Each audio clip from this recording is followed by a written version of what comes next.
Hello ladies and gentlemen and movie lovers of all kind, and welcome back to the channel. As always, I am your host Brett Murphy, and for today's video I have a brand new ranking for you all, and I am going to be ranking all 15 of the MCU's Phase 4 movies and TV series. So Black Panther Wakanda Forever has been out for a little over a week now, and according to the man himself, Kevin Feige, this movie marks the end of Phase 4 for the Marvel Cinematic Universe. So though I'm still a little bit late to the party, even though I did have a few other videos before this one, I wanted to take this opportunity to now tie things up in a nice neat little bow by going back through everything from WandaVision to Black Panther Wakanda Forever and everything in between. Before I hop into the actual ranking itself, I just wanted to let you all know that I have an entire playlist dedicated to all of my ranking videos. There's a little over 100 videos currently on that playlist, so if movie rankings are for you, then I guarantee you'll find something you like.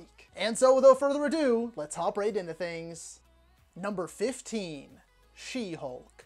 Now look, I don't hate this series like many out there seem to. Some of the comedy works really well. Some of it was just a massive miss at times. I do applaud them for staying true to the characters' roots and having like the fourth wall breaking and a lot of the comedy as well. We have to look at some of the bright side too. I mean, they did bring back a version of Tim Roth's Abomination. We finally got to meet Hulk's son, even though everybody was roasting his look. And of course, above all else, we finally have the return of Charlie Cox as Daredevil now in the MCU because of this series. So I get why some people just outright hate it. That wasn't me, but I didn't love it either considering its last place on this list. Number 14, Black Widow.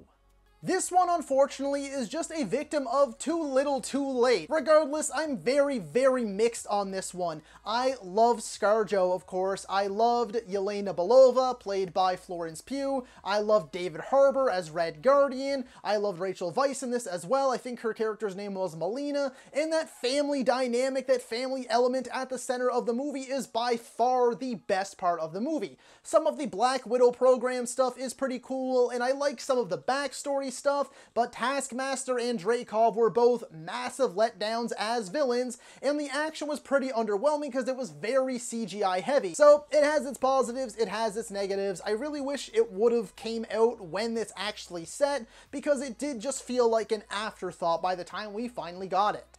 Number 13, What If? It had some very big, bold ideas that did pay off, but it also had some very out there and more experimental ideas that just kind of fell flat on their face. Some of these episodes were fantastic and I absolutely dug them, but some of them felt like they could have done so much more with the idea. And I liked the animation style that they went with here. I liked that many of the actors did come back to reprise their roles. Probably my biggest gripe with the series is that I didn't like how interconnected it was. I would have much preferred a straight up anthology series where every episode was its own individual thing rather than having it all connect. I'm still looking forward to season 2, and I hope that they take the many criticisms that this first season got and apply them to make a bigger and better season 2. Number 12, Hawkeye. I am, once again, kind of mixed on it. Phase 4 as a whole, I'm very mixed on if you're not really getting that vibe just yet. So the things I did enjoy, of course, were I liked the focus on Clint in this one. I liked how they brought this series down to earth and really humanized Clint. It showed his age, his hearing is all messed up now and things like that, and it shows a lot more of his family, and I loved that stuff. And then, of course, Haley Steinfeld was a fan dream casting come true for everyone out there, and she absolutely killed it as Kate Bishop. I also love seeing Yelena Belova back. I loved Echo, and I'm actually kind of looking forward to that series. And of course, it also brought us back Vincent D'Onofrio as the Kingpin. But so much of this show underwhelmed me, okay? I thought the whole tracksuit mafia thing was unbelievably stupid. I really wish they would have delved more into Clint's time as Ronin. Not everyone really loved this kind of newer, updated version of D'Onofrio's Kingpin, and I thought a lot of the action was pretty underwhelming. The last little thing I'll say is that I adore the Christmas setting, and you can guarantee that despite how mixed I am on this show, every single time that the Christmas time of year rolls around, I will be giving this one a rewatch. Number 11, Thor: Love and Thunder.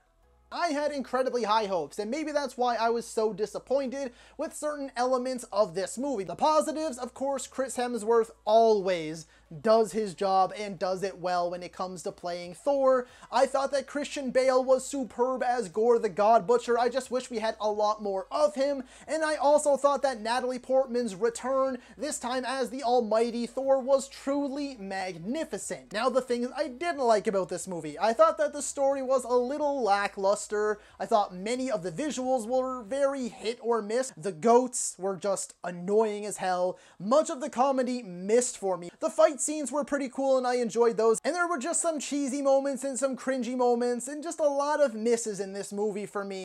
Number 10, Miss Marvel. So oddly enough, I actually liked the first half of Miss Marvel more than the second half when she actually gets her powers and stuff. And speaking of her powers, I may as well come right out and say this right off the hop. I actually don't mind the changing of her powers and completely understand it. It doesn't bug me whatsoever, to be honest. I felt that the villains were incredibly weak and the story dragged at times. I didn't love the look of her powers. Like, I don't mind the changing, but I thought that the CGI definitely could have used a bit more work.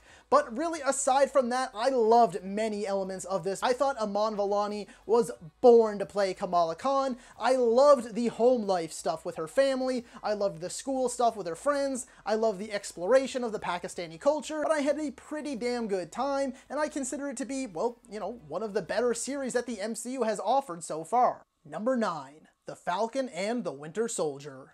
This series goes way too unappreciated, and I get people's gripes with it because I have the same gripes, okay? Carly and the Flag Smashers were just very, very dull, boring, and basically useless villain, but everything else I thought was pretty much phenomenal. I loved everything with Sam Wilson and his journey, seeing his home life, seeing him rise to taking on the mantle of Captain America in that suit looked damn good in my opinion. I thought everything with Bucky was so damn well done. I love that we finally have completed his redemption arc. I thought that John Walker was an incredible anti-hero sort of villain, and I thought that Wyatt Russell knocked it out of the park. And all in all, I actually left this series pretty satisfied. Number 8, Eternals.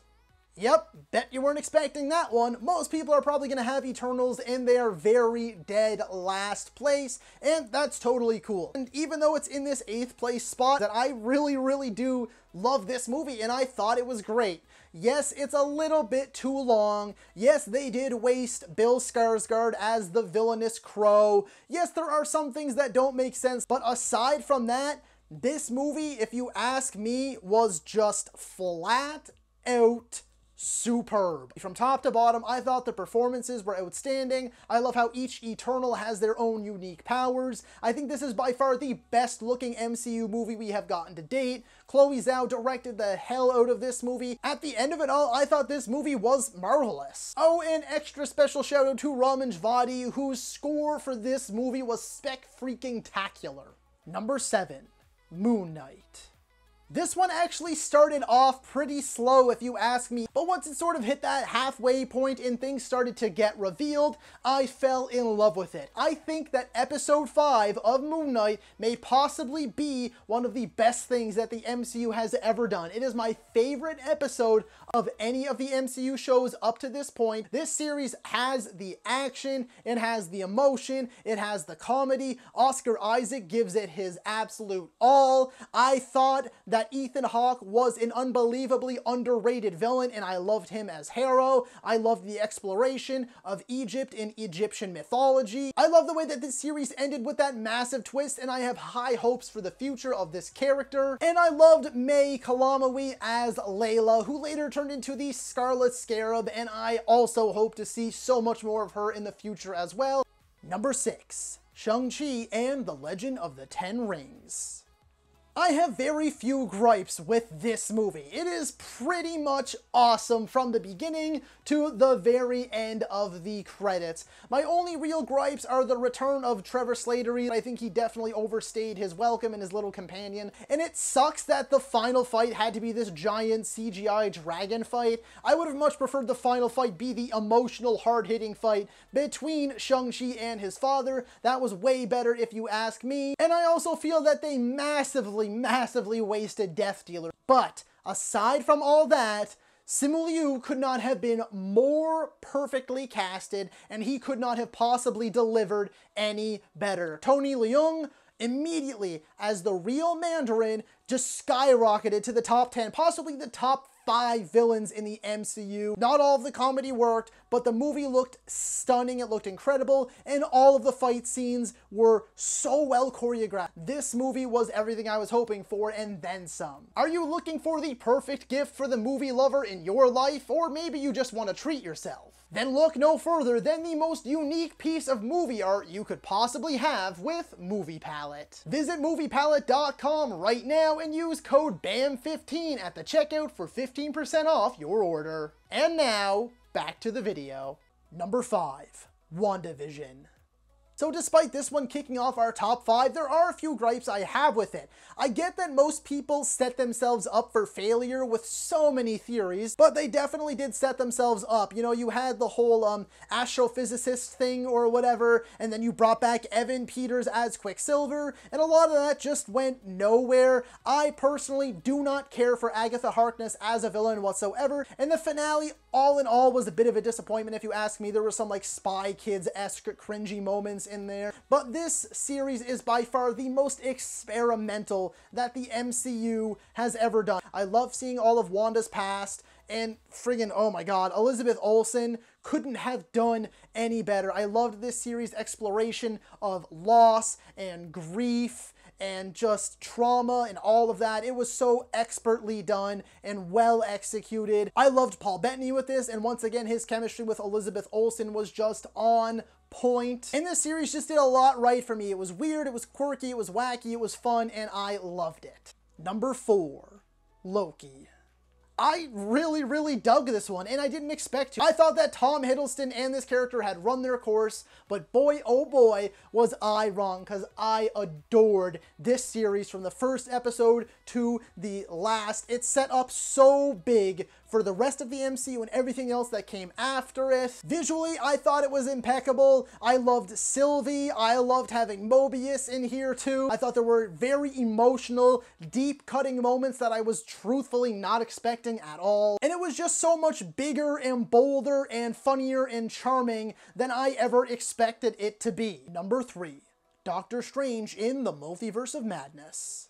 I understand some people's gripes that this didn't have as many cameos as they were hoping, and the multiverse wasn't quite mad enough, but truth be told, I actually really prefer what we got in here instead, which is a much more personal story with deeper themes than anyone was really expecting, and I loved all of that. I thought that director Sam Raimi absolutely nailed that side of things. And speaking of Sam Raimi, his fingerprints are all over this movie, and it is possibly the most well-directed movie in the MCU yet. I loved the horror elements in here. I loved Danny Elfman's score. The few cameos that we did get, I was cheering. I personally loved it. And I thought that America Chavez was a wonderful new addition to the MCU, and I cannot wait to see more of her. Number 2, Black Panther Wakanda Forever.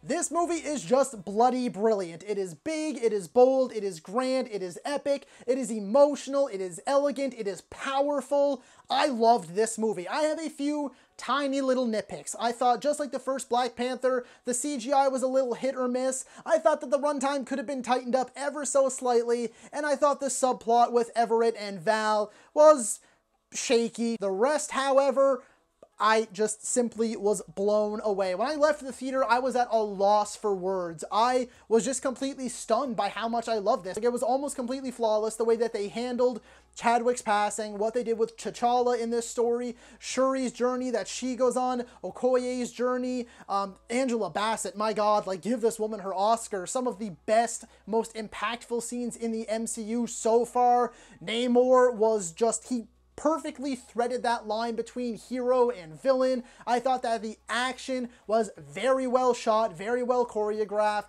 and again, this movie just did everything right for me. And I also loved newcomer Riri Williams, played by Dominique Thorne, and this somehow made me even more excited for the Ironheart series too. Number 1, SpiderMan No Way Home. I mean, come on, how could this not be number 1? I don't think I really need to go into too many details on this one. We knew for the longest time that Tobey and Andrew were coming back to join Tom in a live-action Spider-Verse-esque movie, and that's exactly what we got, and it was just beautiful. It was purely and simply perfect. 2 gripes I had anyway, is that the final act sometimes has a bit too much going on that you can't focus on every cool little detail, and I found that Sandman and Lizard were both extremely wasted. They were kind of just glorified thugs in a shadow of their former selves, but aside from that, I could not have loved this movie more. It was everything I was hoping for it to be. I was cheering louder than I've ever cheered. This is a top 3 theater-going experience for me. The crowd I had was unbelievable. We were all losing our minds. I will never forget seeing this movie opening night. It hit every mark that it needed to hit. The acting, the action, the emotion, the setup for the future, the sort of, satisfying culmination of this home trilogy, all of it was stupendous. And I could not have possibly asked for any more from this cast or director John Watts. Ladies and gentlemen, this movie delivered and is by far my favorite of Phase 4 of the MCU. So that is all for today's video, folks. Be sure to let me know down in the comments if you agree or disagree with my ranking. While you're at it, be sure to let me know how you would have ranked all of the MCU's Phase 4 movies and shows. If you're a movie lover whatsoever, then my channel is the place to be for you. Be it rankings like this one, top 10s versus videos, tier videos, I have it all and so much more, with nearly 600 videos already on the channel and new ones coming every single week. So if you enjoyed this particular video, then be sure to hit that thumbs up button. And if any of that sounds like it's for you, then smash that subscribe button right now. While you're at it, don't forget to ring that little bell icon. That way you can be notified about all of my latest uploads. And as always, stay safe. Thank you so much for watching, and that's a wrap. Hey you, yeah you, if you made it this far, just know I appreciate you, and while you're here, consider hitting that subscribe button.